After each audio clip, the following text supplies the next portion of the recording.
तो चलिए बच्चों, नेक्स्ट अपन स्टार्ट करते हैं। Next topic, geometrical meaning of angular momentum. Geometrical meaning of angular momentum.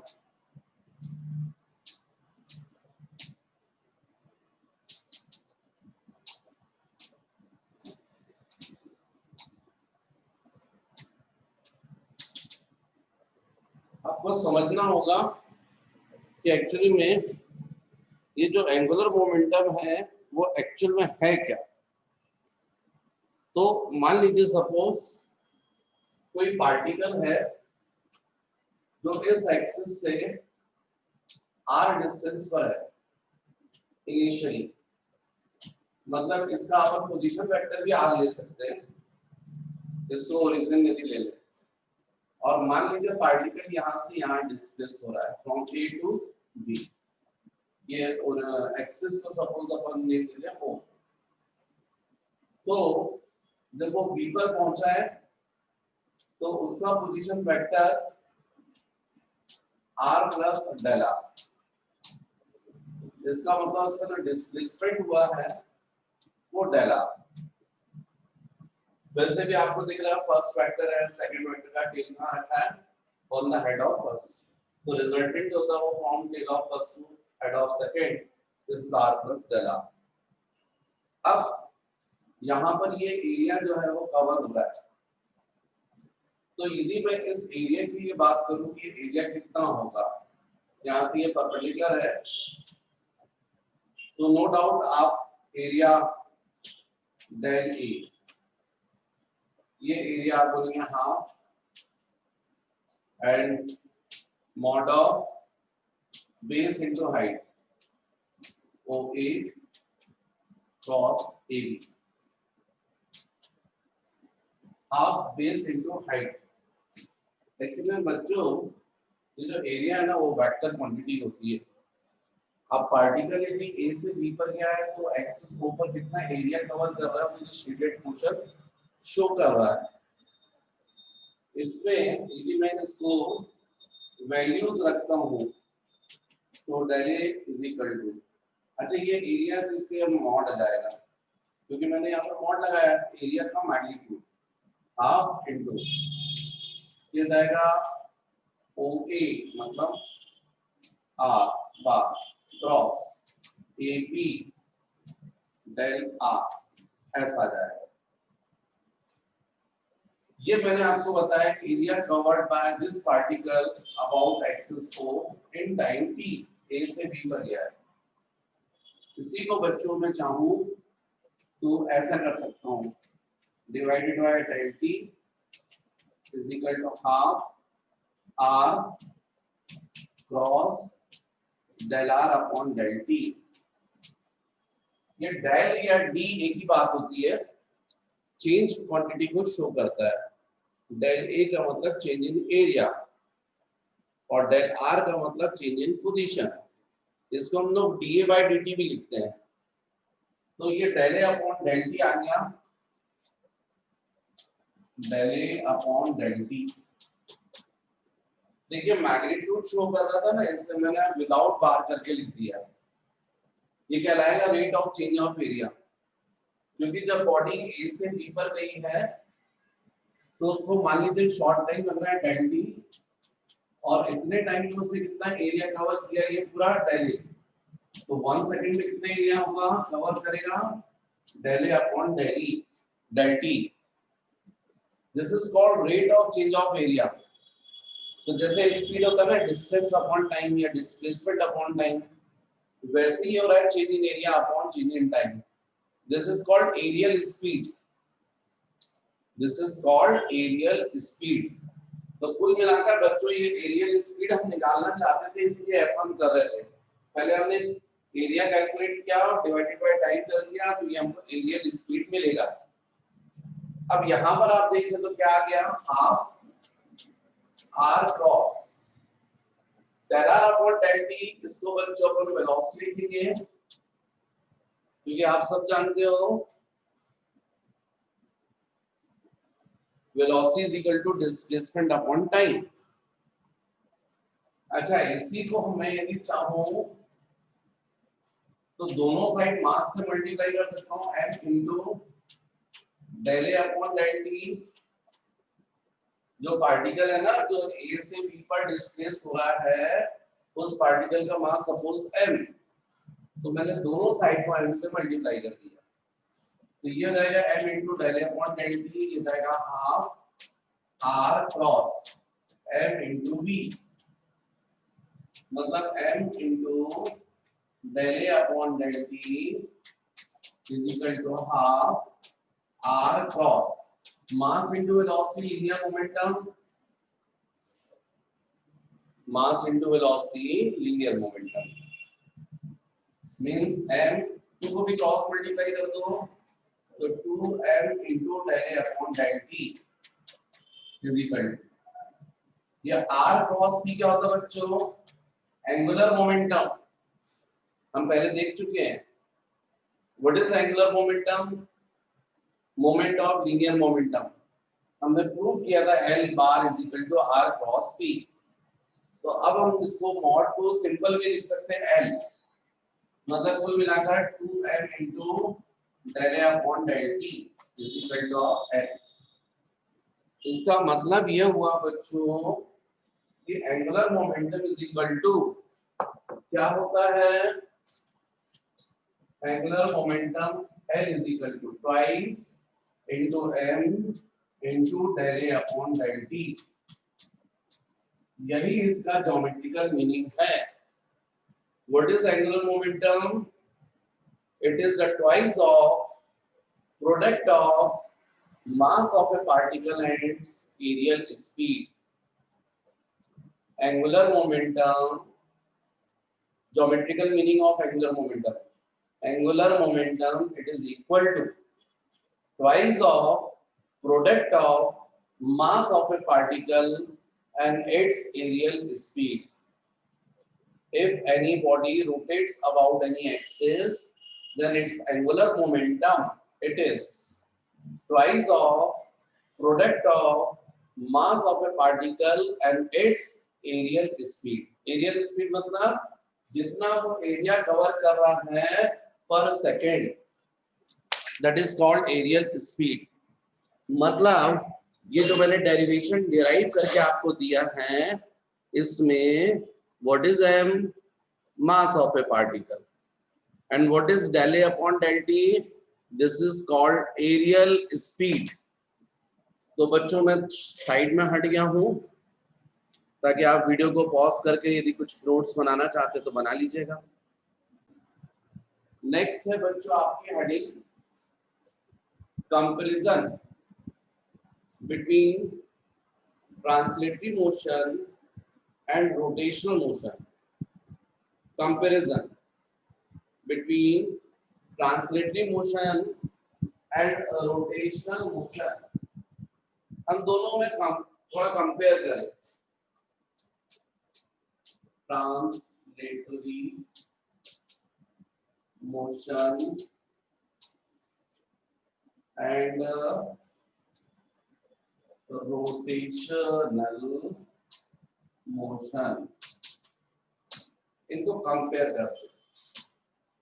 Comparison किनके बीच में कंपैरिजन करना है बच्चों, comparison between translatory motion and rotational motion. ये ट्रांसलेटरी मोशन क्या होता है, जिसमें बॉडी एक प्लेस से दूसरे प्लेस पर जाती है, अपनी पोजीशन चेंज करती है। रोटेशनल मोशन किसको बोलते हैं, जिसमें बॉडी अपनी एक्सिस के अबाउट रोटेट करती है। तो ट्रांसलेटरी मोशन में बच्चों एक टर्म आती है जिसको अपन बोलते हैं एक्चुअली में डिस्प्लेसमेंट, और इसको अपन एस से डिनोट करते हैं, है ना। एक टर्म आती है डिस्प्लेसमेंट, हम लोग एस से डिनोट करते हैं। यहाँ पर उसकी जगह पर अपन लेते हैं एंगुलर डिस्प्लेसमेंट, और इसको हम लोग थीटा से डिनोट करते हैं। लेकिन हालांकि बच्चों इनमें भी रिलेशन होता है ना, आपने देखा S equal to theta into R, linear displacement is equal to angular displacement to radius. ये अपन ने देखा है। हालांकि ये मैंने सर्कुलर मोशन में करवाया था, पर ये रोटेशनल मोशन के लिए भी ट्रू है। कोई बॉडी किसी एक्सिस के अबाउट में भी रोटेट कर रही है और ये पार्टिकल यहाँ पर ये एक्चुअली में आर हो जाएगा। अब यहाँ से यहाँ पर डिस्प्लेस हो रहा था एंगुलर डिस्प्लेसमेंट थीटा।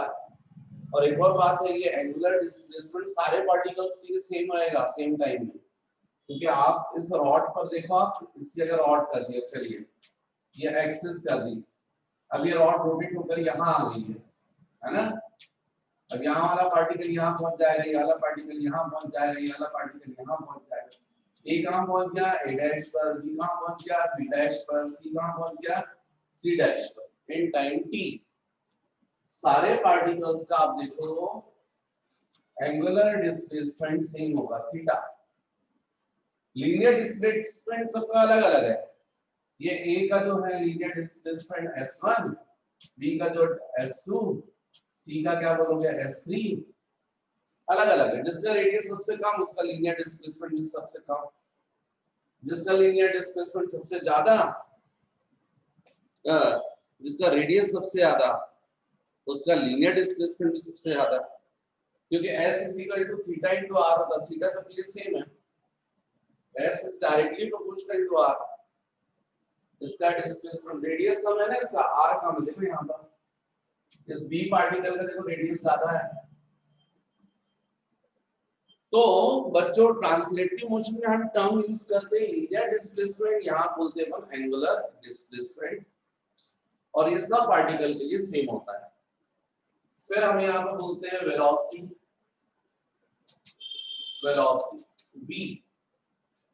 हालांकि बच्चों आप लोगों को पता है v इक्वल टू होता है ds अपॉन dt। यदि s को डिफरेंशिएट करते हैं विद रिस्पेक्ट टू टाइम तो क्या आता है, वेलोसिटी। यहाँ पर उसी की जगह अपन बोलते हैं एंगुलर, एंगुलर वेलोसिटी, ओमेगा से डिनोट करते हैं ओमेगा, और ओमेगा इज इक्वल टू होता है d थीटा अपॉन dt। जैसे यहाँ पर s को डिफरेंशिएट किया, यहाँ थीटा को डिफरेंशिएट करते हैं, और फिर इनमें भी रिलेशन है v और ओमेगा में ना, v is equal to omega into r। जैसा वहां सर्कुलर मोशन में अपने देखा ना, वो रोटेशनल मोशन के लिए भी ट्रू है। फिर next acceleration a dv by dt, यहां पर होता है बच्चों एंगुलर एक्सेलरेशन अल्फा। ये क्या होता है, d ओमेगा बाय dt। तो जब रोटेशन मोशन होता है तो सबके लिए बच्चों थीटा सेम है इन टाइम t, तो इसका मतलब सारे पार्टिकल्स की एंगुलर वेलोसिटी भी सेम होती है, omega is equal to theta upon t। और सबके लिए जब ओमेगा सेम है तो फिर अल्फा भी सेम होगा। तो रोटेशनल मोशन में जब बॉडी रोटेट करती है तो उसके जितने पार्टिकल्स होते हैं, जो भी जितने पार्टिकल्स उसको अवेलेबल होते हैं, उन सब के लिए angular displacement, angular velocity, angular acceleration, angular displacement आपस में इक्वल होते हैं, सबकी एंगुलर वेलोसिटी आपस में इक्वल होती है, सबके एंगुलर एक्सेलरेशन आपस में इक्वल होते हैं, और रिलेशन वही होता है a is equal to alpha into r। ये सब मैंने बताया था आपको सर्कुलर मोशन में। इसके अलावा एक और चीज यहाँ पर अपन यूज करते हैं मास m। ट्रांसलेटिव मोशन में अपन टर्म यूज करते हैं मास m। मैं बोल रहा था आपको ये एक्चुअली में इनर्शिया जो हम लोग प्रॉपर्टी बोलते हैं वो मास की वजह से आती है।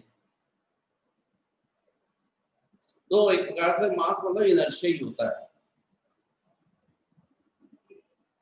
यहां पर होता है बच्चों मास की जगह पर moment of inertia, moment of inertia.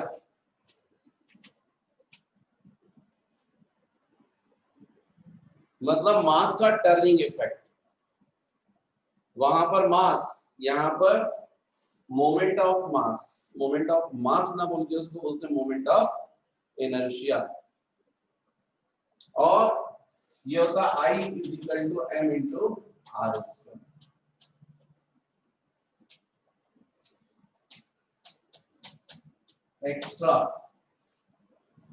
Extra comments. तो ये है बच्चों 4 चीजें जिसको आपको मेमोरी में रखना है।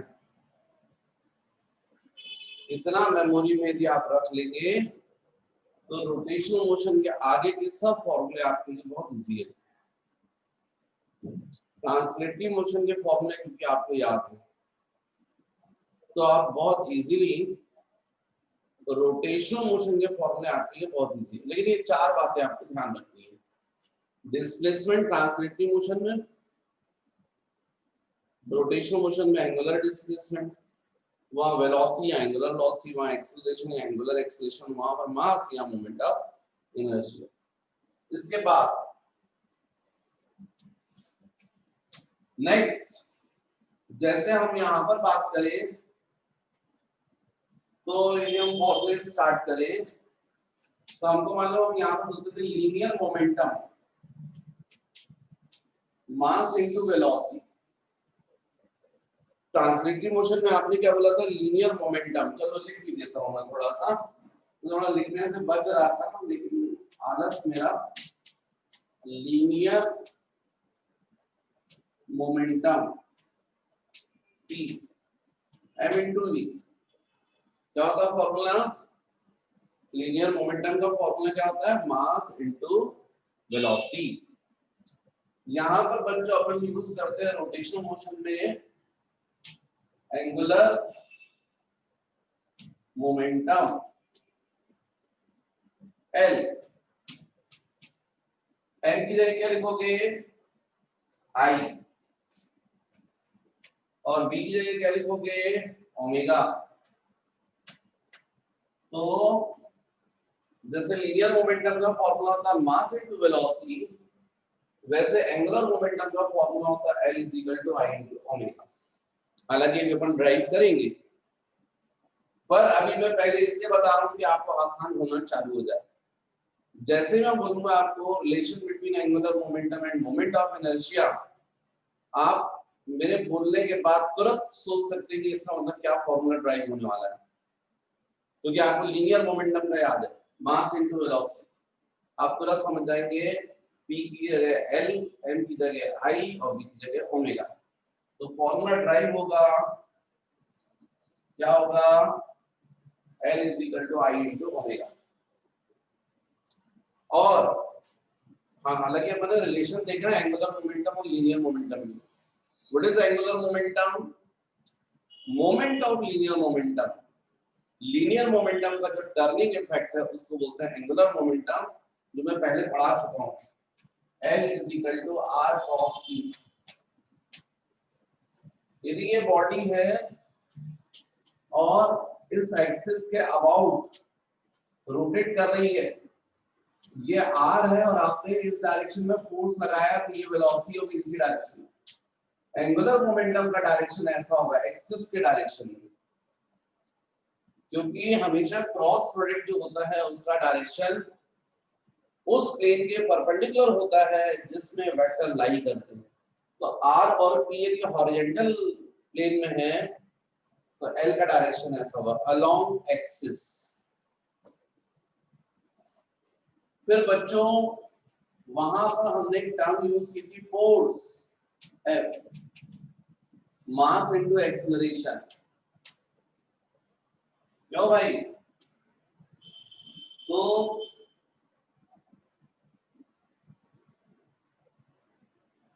आप लोग को याद होगा जब तक फोर्स नहीं लगाओगे बॉडी जो अपनी पोजीशन चेंज नहीं करती। ट्रांसलेटरी मोशन के लिए क्या नेसेसरी होता है? फोर्स। फोर्स क्या होता है? Mass into acceleration. यहाँ पर रोटेशनल मोशन में फोर्स की जगह पर बच्चों जरूरत होती है टॉर्क की। Torque, tau. जब तक आप टॉर्क नहीं लगाएंगे बॉडी रोटेट नहीं करेगी। और मास किया जाएगा आई और ए की जगह अल्फा। तो टॉर्क का फॉर्मूला जो होता है वो होता है आई इंटू अल्फा। हालांकि टॉर्क क्या होता है तो मैंने बताया था आपको आर क्रॉस एफ। टॉर्क क्या होता है? Moment of force. फोर्स का जो टर्निंग इफेक्ट है उसको हम लोग बोलते हैं टॉर्क। फिर वहां पर जैसे हम लोग बोलते हैं वर्क, फोर्स इनटू डिस्प्लेसमेंट या एफ डॉट एस। यहां पर जो होता है वर्क, फोर्स दिया गया torque tau dot theta. Rotational motion में फोर्स किया गया जाता है टॉर्क और लीनियर डिस्प्लेसमेंट किया गया टॉर्क, लीनियर डिस्प्लेसमेंट किया गया एंगुलर डिस्प्लेसमेंट। तो वहां होता है ट्रांसलेटिव मोशन में work is equal to F dot S. यहां पर रोटेशनल मोशन में वर्क होता है टाउ डॉट थीटा। फिर जैसे हमने वहां पर देखा था kinetic energy half m into V square. यहां पर होता है बच्चों rotational kinetic energy half m की जगह पर i और v की जगह ओमेगा। तो यहां पर linear kinetic energy half m v square, यहाँ rotational kinetic energy half i omega. m की जगह i और v की जगह omega, half i into omega square. तो बच्चों हो सकता है और भी कुछ फॉर्मूले हो थोड़े से जो मैं भी मिस कर रहा हूं, मुझे ध्यान नहीं आ रहे हो, पर आप सब बना सकते हो, केवल ये चार आपको याद रखने। जैसे आपने वहां पर इक्वेशन ऑफ मोशन देखा था, इक्वेशन ऑफ मोशन, वैसा ही यहां पर होता है इक्वेशन ऑफ रोटेशनल मोशन। तो जैसे ये इक्वेशन ऑफ मोशन वैसा वहां इक्वेशन ऑफ रोटेशनल मोशन। तो वहां आपने देखा था first v is equal to u plus at।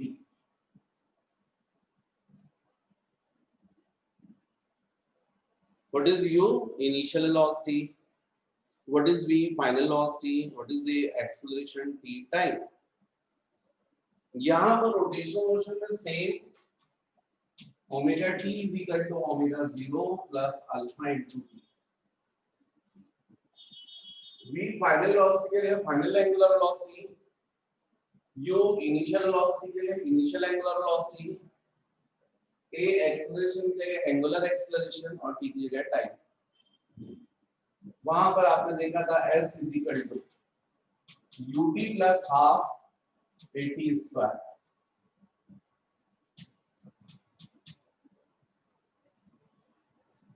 s is equal to ut plus half at square। यहां बच्चों होता है s की जगह थीटा, u की जगह omega 0 into t plus half alpha into t square. जैसे वहां पर आपने देखा था v square is equal to u square plus 2x,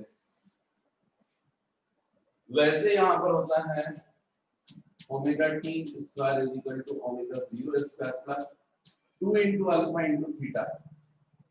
final velocity की जगह final angular velocity, initial velocity की जगह इनिशियल एंगुलर वेलोसिटी, एक एक्सेलरेशन की जगह एंगुलर एक्सेलरेशन, लीनियर डिस्प्लेसमेंट की जगह एंगुलर डिस्प्लेसमेंट।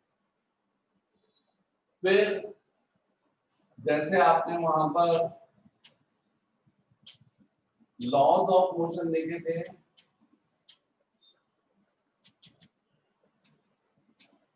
वैसे यहां पर होते हैं laws of rotational motion, laws of rotational motion. तो फर्स्ट लॉ आपने क्या देखा था वहां पर?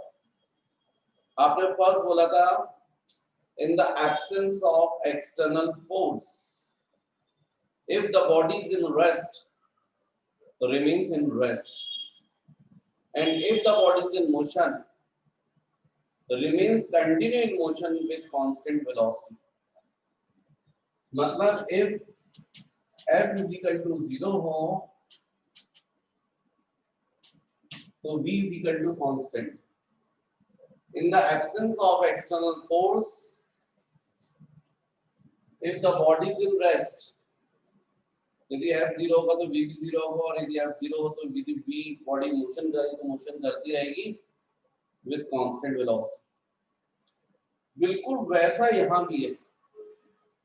if the body rotates about any axis, then in the absence of external force, torque, if the body is in rest, remains continuous in rest, and if the body rotates about axis with constant angular velocity, then it continue rotate with constant angular velocity. So if tau is equal to 0, then omega is equal to constant. If any body free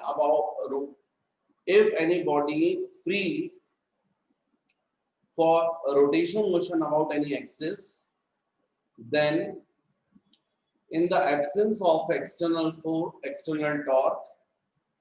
if the body is in rest, remains continuous in rest, and if the body rotates about axis, then it continually rotates with a constant angular velocity. This is Newton's first law of rotational motion. फिर second क्या बोला था वहां पर आपने? The rate of change of linear momentum is directly proportional to applied force or equal to force, क्योंकि बाद में कांस्टेंट बन आ गए थे। तो कुल मिलाकर आपने बोला था F is equal to dp by dt. What is F? Force. It is equal to rate of change of linear momentum dp by dt. यहाँ पर उसी की जगह पर होता है torque, tau, dl upon dt. Rate of change of angular momentum is directly proportional to applied torque. यहाँ momentum change होगा, यहाँ पर एंगुलर मोमेंटम चेंज होगा। फिर थर्ड क्या था? Third law of motion, every action has equal and opposite reaction, means F12 is equal to of minus F21. यहाँ पर होता बच्चों tau 12 is equal to minus of tau 21. tau 1 का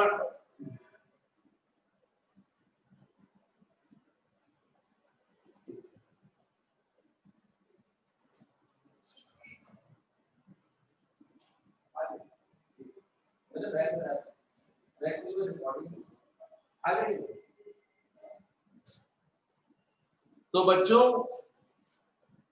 यहां पर यदि अपन बात करें तो थर्ड लॉ क्या है? जैसे यहाँ एक्शन रिएक्शन, वैसे यहाँ पर टॉर्क एंड रिएक्शन टॉर्क ये हमेशा इक्वल मैग्नीट्यूड के होते हैं, just in opposite direction. Every torque has equal and opposite reaction torque. तो इस तरीके से बच्चों अपन कंपैरिजन कर सकते हैं. जितने जैसे मान लीजिए सपोज एक छूट रहा था मुझसे, वो था law of conservation, law of conservation of linear momentum. क्या था law of conservation of linear momentum? In the absence of external force, linear momentum of body or system remains conserved. If F is equal to 0, then P is equal to m into v is equal to constant. ये था ना आपका, ये था law. In the absence of external force, linear momentum of the body or the system remains conserved। बिल्कुल same यहां भी आएगा, law of conservation of angular momentum. Law of conservation of angular momentum.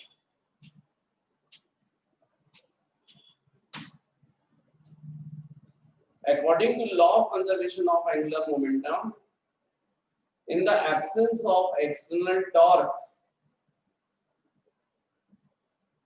angular momentum of the body or the system remains conserved। यदि torque absent हो तो angular momentum कैसा रहता है? Constant. If tau is equal to 0 then L is equal to I into omega। हमने देखा था यहाँ पर एंगुलर मोमेंटम, ये तो यदि मान लीजिए टॉर्क नहीं होगा तो बॉडी का angular momentum L is equal to I omega, ये कैसा होगा बच्चों? कांस्टेंट, कांस्टेंट होगा।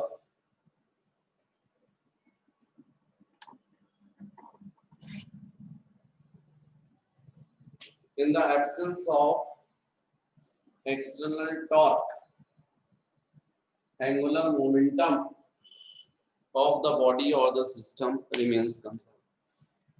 तो एक्चुअल में बच्चों ये पॉइंट्स तो हैं रोटेशनल मोशन के, इसके अलावा क्या है? तो बस इसके अलावा वही रह गया आपका थ्योरम ऑफ एक्सिस। बाकी तो आप ध्यान दो तो मैंने पूरा पढ़ाया आपको। अभी कुछ मुझे इसके बाद बताना है, इसलिए रिलेशंस वगैरह करवाना है मुझे आपको, relation between angular momentum, torque, ये सब बताना है, करवाता हूँ। लेकिन और क्या, तो वो जो आपने देखा है वो सब थ्योरम्स। जहां तक रहा सवाल ये टॉर्क की, तो आप ये तो मैं करवा चुका आपको, relation between angular momentum and linear momentum, ये मैंने आपको बताया। What is angular momentum? Moment of linear momentum about rotational axis is called angular momentum. फिर टॉर्क भी बताया था मैंने, मोमेंट ऑफ इनर्शिया भी हो गया। तो अब इसके अलावा बचता क्या? केवल थ्योरम ऑफ एक्सिस। तो आप देखिए theorem of addition, total moment of inertia of a body I is equal to I1 plus I2 plus I3 and so on। I1, I2, I3 क्या थे? Moment of inertia of particles present on the body about the given rotational axis. यदि कोई body को अपन किसी rotational axis के about rotate करते हैं और उसके जो कॉन्स्टिट्यूट पार्टिकल्स हैं जो उस पर प्रेजेंट हैं, उन सब का moment of inertia I1, I2, I3 हो यदि रोटेशनल एक्सिस के अबाउट, तो पूरी बॉडी का जो moment of inertia I is equal to होता है वो होता I1 plus I2 plus I3 and so on. फिर आपने देखा था थ्योरम ऑफ परपेंडिकुलर एक्सिस, वो आपका था क्या? Ix plus Iy is equal to Iz। उसके बाद एक और थ्योरम थी, थ्योरम ऑफ पैरेलल एक्सिस। किसी बॉडी को यदि अपन रोटेट करते हैं किसी एक्सिस के अबाउट, तो उसका moment of inertia IO is equal to होता है IC plus m into a square. और बचा तो केवल एक फॉर्मूला, क्योंकि मेरे पास बोर्ड पर एक्चुअली में जगह खत्म हुई और मैं बड़ा आलसी, मुझे लिखना नहीं है, तो बस एक लास्ट आपकी वो जो और रह गया है, geometrical meaning of angular momentum. तो ज्योमेट्रिकल मीनिंग क्या होती है एंगुलर मोमेंटम की? It is equal to the twice of product of mass and aerial speed of a body। यदि ये जो पॉइंट्स थे जो मैंने थ्योरम्स बताई वो और ये ज्योमेट्रिक मीनिंग, और यदि मैं लिख दूं तो पूरा रोटेशनल मोशन जो है वो बोर्ड पर है, जिसके बेसिस पर अपन क्वेश्चंस कर सकते हैं। अब इसके अलावा थोड़ा सा मुझे मोमेंट ऑफ इनर्शिया और जरूर आपको बताना है डिफरेंट रेगुलर बॉडीज का, डिफरेंट एक्सिस के अबाउट। वो करता हूँ ग्रेजुअली डिस्कस, क्योंकि अभी मैं बोलूंगा तो आप लोगों को समझ में नहीं आएगा मैं क्या बोल रहा हूँ, बाउंस करेगा। पर थोड़ा सा ये जो है वो मैं साइड में हट जाता हूँ, हो सकता है आप लोग को नोट्स बनाना हो तो आप यहाँ से नोट कर ले, बोर्ड के सामने से मैं हट गया हूँ।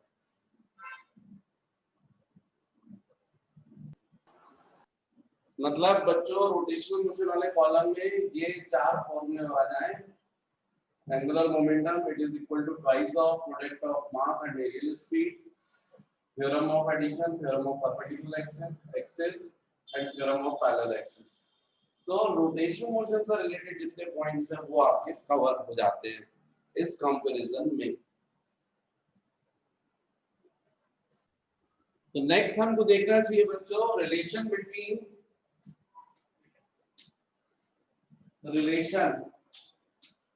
Between angular momentum and moment of inertia।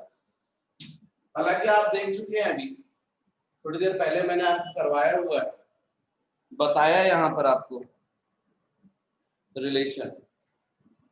तो यदि हम कोई बॉडी मान लीजिए सपोज रोटेट कर रही है किसी एक्सिस के अबाउट, इस पर डिफरेंट पार्टिकल्स, और यदि हम इस पूरी बॉडी का एंगुलर मोमेंटम L बोलेंगे तो हमको बोलना पड़ेगा L1 bar plus L2 bar plus L3 bar and so on. Reason ये है कि एंगुलर मोमेंटम जो है वो वेक्टर क्वांटिटी है, तो हमको वेक्टर सम करना पड़ेगा। अब पूरी बॉडी का एंगुलर मोमेंटम L बार, L1 मतलब angular momentum of first particle about rotational axis, तो नो डाउट आप बोलेंगे R1 क्रॉस P1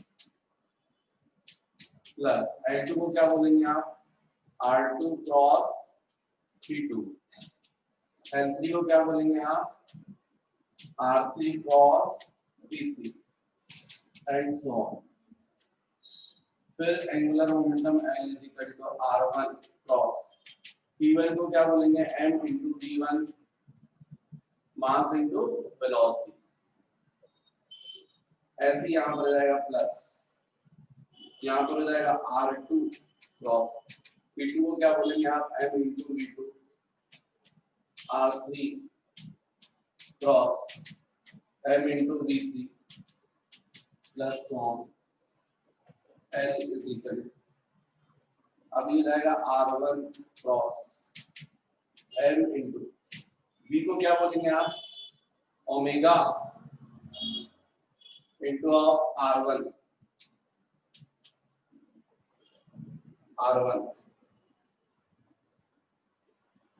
यहाँ पर क्या जाएगा R2 cross M into V2 जाएगा ओमेगा into R2, यहाँ पर M1 था M1 M2 M3 M1 M2, ये हो जाएगा R3 क्रॉस है ना M3 ओमेगा R3। क्या है बच्चों, पार्टिकल्स हो सकता है कि उनके सबके मास डिफरेंट डिफरेंट हो, सबकी पोजीशन डिफरेंट डिफरेंट हो सकती है, लेकिन सारे पार्टिकल्स की एंगुलर वेलोसिटी तो नो डाउट सेम होगी। मैंने ऐसा आपको समझाया, इसलिए मैंने ओमेगा 1 ओमेगा 2 ओमेगा 3 नहीं लिखा है, बल्कि उसकी जगह पर मैंने क्या लिखा है ओमेगा ओमेगा ओमेगा। और यदि हम ऐसा करते हैं तो L bar is equal to omega को कॉमन निकाल लीजिए तो ये M1 R1 स्क्वायर, क्योंकि यहाँ मॉड लोगे R1 क्रॉस R1 तो R1 स्क्वायर आ जाएगा आपको।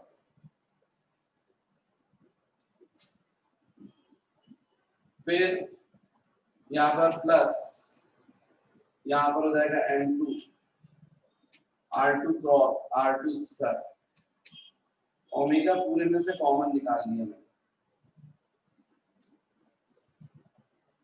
तो ये next m3 r3 square and so on. तो इसका मतलब L bar is equal to omega cross, omega को कॉमन निकाल लिया है तो स्वाभाविक है यहाँ पर समेशन ऑफ mr स्क्वायर आ जाएगा और सबको पता है ओमेगा कॉस ये हो जाएगा आपका i। तो इस तरीके से आप मॉड बोलेंगे omega into I, L is equal to I into omega. Angular momentum is equal to I into omega.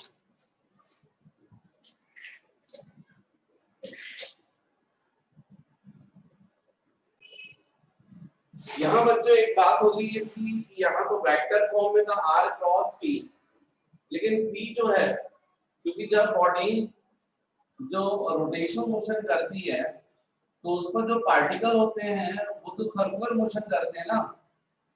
देखिए ये रॉड है जिसको आप इस एक्सिस के अबाउट रोटेट कर रहे हैं, यहाँ पर जो पार्टिकल है, अब जब ये रॉड पूरी एक्सिस के अबाउट रोटेट करेगी तो ये रॉड यहाँ आएगी तो ये पार्टिकल यहाँ आएगा, यहाँ वाला पार्टिकल। कुल मिलाकर ये सर्कुलर मोशन करते हैं और आपको मालूम है जब भी सर्कुलर मोशन होता है तो जो पार्टिकल है उसकी वेलोसिटी कैसी होती है, टेंजेंशियल, मतलब रेडियस के परपेंडिकुलर। तो जब परपेंडिकुलर है तो फिर यहाँ पर r क्रॉस p क्या होगा, r into p into sine 90। Sine 90 कितना होता है 1, तो कुल मिलाकर ये हो जाएगा r इंटू p और p क्या हो जाएगा, मास इंटू वेलोसिटी। मतलब यहाँ से क्रॉस जो है, क्रॉस प्रोडक्ट आगे ये डायरेक्ट लिखा हुआ है, यहाँ पर लिखा है r1 p1 sin 90, sin 90 हो गया 1, p1 की वैल्यू हमने रखी है m1 into p1। ऐसे यहाँ पर r2 क्रॉस p2 ये क्या जाएगा r2 p2 sin 90, तो यहाँ पर हो जाएगा r2 into m2 v2 into sin 90 की वेलोसिटी रेडियस से कैसी होगी, परपेंडिकुलर। तो इसलिए यहाँ से फिर आपका ये मैग्नीट्यूड निकल आया, तो इसलिए यहाँ से अपन वेक्टर बार अलग कर देंगे और ये हो जाएगा r1 m1 v1 r1 into ये क्रॉस हट गया है into हो गया m1 v1 क्या हो गया omega into r1 r2 m2 v2 क्या हो गया ओमेगा into r2। फिर इस पूरे में से हमने ओमेगा कॉमन निकाल लिया तो अंदर बचेगा m1 r1 square plus m2 r2 square plus m3 r3 square. इसी को बच्चों हम लोग बोलते हैं समेशन ऑफ mr स्क्वायर और ये होता है मोमेंट ऑफ इनर्शिया I। तो L is equal to omega into I या फिर इसी को हम बोल सकते हैं L is equal to I into omega. Clear?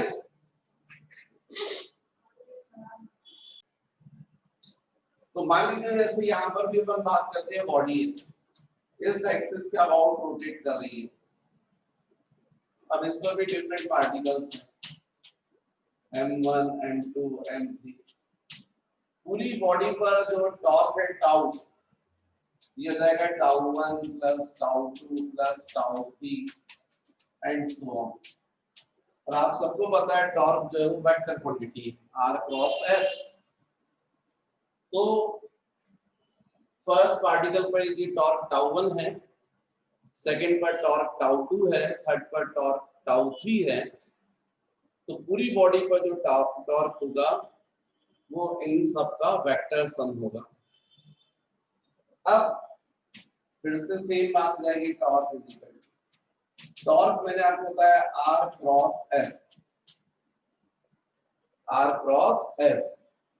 तो यहाँ जाएगा r1 e cross f1 plus यहाँ भी ऐसे जाएगा r2 क्रॉस f2, यहाँ भी सेम ऐसे होगा torque r3 cross f3 and so on. फिर से सेम बात आएगी बच्चों, क्योंकि फोर्स जो है वो टेंजेंशियल लगा है, लीनियर मोमेंटम के डायरेक्शन में वेलोसिटी क्योंकि बॉडी जिस पर भी होगा हमको मालूम है सारे पार्टिकल्स तो सर्कुलर मोशन करेंगे, भले पूरी बॉडी रोटेशन मोशन कर रही है और उस पर जो पार्टिकल्स प्रेजेंट है उन सबका क्या होगा सर्कुलर मोशन। भले ही कोई भी बॉडी किसी एक्सिस के अबाउट रोटेट करती है, वो भले रोटेशनल मोशन करे, पर उस पर जो पार्टिकल्स होते हैं वो तो सर्कुलर मोशन करते हैं ना। और कभी भी कोई बॉडी सर्कुलर मोशन करती है तो उसकी वेलोसिटी का डायरेक्शन कैसा होता है, टेंजेंशियल, और उसी डायरेक्शन में वेलोसिटी चेंज हो रहा है, मतलब फोर्स होगा वो भी r के परपेंडिकुलर। इसलिए यहाँ भी r into f1 into sin 90 हो जाएगा, sin 91 प्लस r2, तो यहाँ पर मॉड आ जाएगा तो ये टॉर्क का r1 into f1 into sin 90 plus r2 f2 sin 90 plus r3 f3 sin 90 and so on. So torque tau is equal to r1 into what is f1 m1 into a1 mass into acceleration, r2 f2 m2 into a2 r3 m3 into a3 and so on.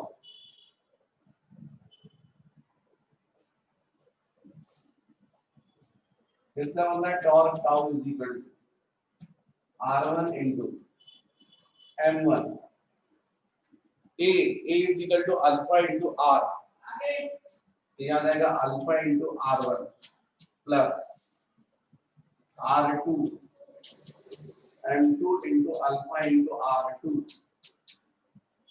r3 into m3 into alpha into r3 and so on. तो torque tau alpha पूरे में से बच्चों common निकाल लो, m1 r1 square plus m2 r2 square plus m3 r3 square and so on. मतलब tau is equal to alpha into summation of mr square means torque is equal to alpha into a phi. So tau is equal to I into alpha. तो जैसे बच्चों translatory motion में force होता है mass into acceleration, वैसे rotational motion में होता है torque is equal to mass की जगह I और A की जगह अल्फा।